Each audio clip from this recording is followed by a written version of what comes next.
Katika siku ya leo Jamhuri imesema kwamba inaomba ahirisho la kesi kwa sababu bado hawajafanya uamuzi wa kuweza kumshtaki rasmi mshtakiwa Tundu Antipas Mughwai Lissu.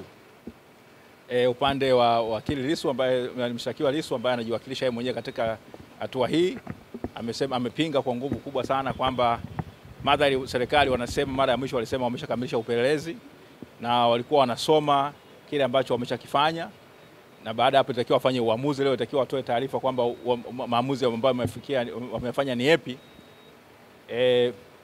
Na akasema kwamba ilitakiwa kwamba leo tueleze kwamba je, wanaamua kumshtaki, na kama tayari wameshaandaa ile taarifa ambayo inatakiwa ipelekwe Mahakama Kuu, ili kwa sababu mahakama yenye mamlaka ni Mahakama Kuu, si mahakama ya hakimu mkazi. Sasa hizo hoja wamebishana.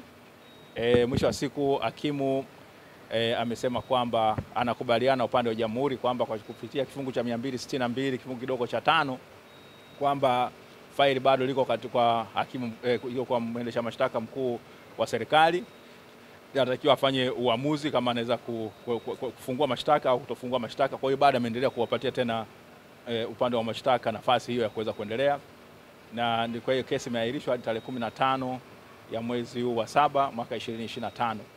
Kwa hiyo ni hoja ambazo zimetokeza, na vile vile katika shauri hili wakili Lissu ameeleza kwamba baada ya yale malalamiko yake ambayo aliwasilisha ile tarehe 16 ya mwezi wa 6 kuhusiana na jinsi alivyokuwa akitendewa kule gerezani, hali yake imebadilika. Hivi sasa ana haki ya kuweza kuwaona mawakili, haki yake ya ibada imezingatiwa, angalau padri ameweza kupelekwa kule kwake, haki yake ya kufanya mazoezi imezingatiwa, sasa anaweza kufanya mazoezi yake.